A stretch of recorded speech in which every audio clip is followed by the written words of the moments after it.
thanks very much. Great game today in the Oceania Cup. So that's probably set up a decent grandstand finish for tomorrow. Yeah. But I wanted to talk to you today about your philosophy of hockey. I've been doing this series of interviews with the top coaches in the world, and you're certainly amongst those for sure. What are the critical factors in creating a winning hockey team? Look, I think for us, and if I talk about sort of New Zealand, when I first got here, we sort of assessed the type of player we had, and we had some very fast and athletic type players, and we thought, well, what we want to do is play a fast game, and we want to score goals. So we just said, right, we're going to attack. Whatever happens, if we get goals conceded against us, we'll learn how to become a better defensive team. But we wanted to learn how to attack and score goals. So that's been probably the main focus for us is working really hard on the attacking style of skills, and at times it's probably hurts us defensively, but we feel that's what we want to be. But sometimes it's to our own detriment as well, where we concede soft goals late in games as well. But it's a work on for us also moving forward. Okay. In the modern game, how important is it to have a specialist drag flicker? Look, I think it's paramount. You need 2 or 3, even 4 in your team, so you don't come predictable. We've obviously got Anita Punt, who's very, very good. We're working with Brooke Neal, Liz Thompson. There are another 2, Ella Gunston also flicks for us. Olivia Mary. So there's some really probably in development stage yet, but hopefully they'll be pretty good in 8 months' time. When you're doing your selections, eventually any team, it comes right down to there's one place left and you've got 2 players. When you're making that critical final decision, how do you select that one player over the other? I think that's the worst part of the job for the coach, is making that final decision. But it normally comes down to a specialist skill, to be honest. It's what can they provide on either PC attack or PC defence. Because they're normally pretty close and similar in their playing style, and normally that's the last decision we look at is, well, then what do they bring to the team in a set play, and normally if they've got 2 or 3, they're multi-skilled in say attack and they're multi-skilled in defence, that can tip them over the line over the other person. Most players, by the time they reach you, they're pretty well motivated, but occasionally you might need to motivate a player and encourage them. How do you do that? They'll say I yell a little bit too much, which I think I do at times. I just think we, as a coaching staff, challenge them to be better at everything they do. So we have a real huge philosophy is train the way you want to play. So we believe that's where the grounding comes from. So and the culture within the group, we've got some fantastic leaders within our group with Anita Punt, Stacey Mickelson, Sam Charlton, and before them we had Kayla Whitelock, Charland, and Emily Naylor, and Crystal Forgerson, and they passed on what we were trying to build with the group, and obviously 2 of those are coming back in the near future, which is a real plus for us. So our leadership and depth is growing each time, and I think that's the biggest thing for us is we try and have a culture that stays consistent. So when someone comes in, these are the rules, this is how we perform, and basically try and keep it going. Okay, you've got your team. You've selected your last players, you've motivated them, you've got them on the paddock, something's not quite going right, you've got to pull somebody up short, criticise them for want of a better word. How do you do that? Normally in the heat of the battle of a game, we try not to talk too much. It's just sit down after the game or later on that evening. We'll give them some footage.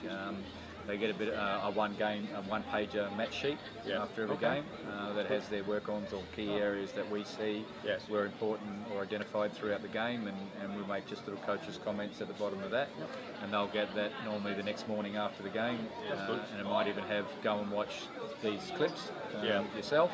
And if they want to come back to us, then they come back to us and discuss it from there. So, and it's something we've only probably introduced in the last probably two or three tours, and it's something we got off the rugby. To be honest. I like it. We went, do your homework. Yeah, we went to the rugby coaches and said, well, how do you do the feedback? And 3 of the rugby coaches showed us 3 different systems that they used, and we thought, we try to incorporate 2 or 3 of them into how we can operate as well as coaches. Right, I like it. Yeah. These days we used to have the old fullback down the back, smash the ball up the field, and forwards that couldn't tackle. But now we see this all-round player. They're defending next thing, they're scoring goals. How do you develop that all-round player? Look, again, I think you just put them in positions in training, and you're still going to have your certain type of players. like a Brooke Neal for us or a Jodie Kenny for Australia. You look at those two players, and you know, they'd probably both tell us that they can play as a striker, but they probably don't have those attributes, you know, that you need from a striker up front. But they're so good at their job at the back that you're not going to tend to move them. But yeah, versatility is a big key, and you know, we've shifted players from forwards to halfbacks to forwards, and again, to be able to have that ability to shift players during a game and know that they can cover each position is a real bonus.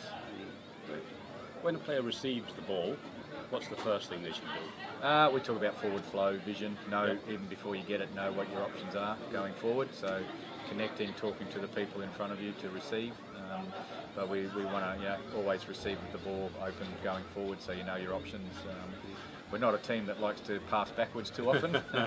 It tends to put us under a little bit of pressure. And again, we've got to get better at that. But yeah, we want to play attacking hockey, and that's one of the things we feel, you know, our players want to go forward, so we encourage them to, you know, receive open.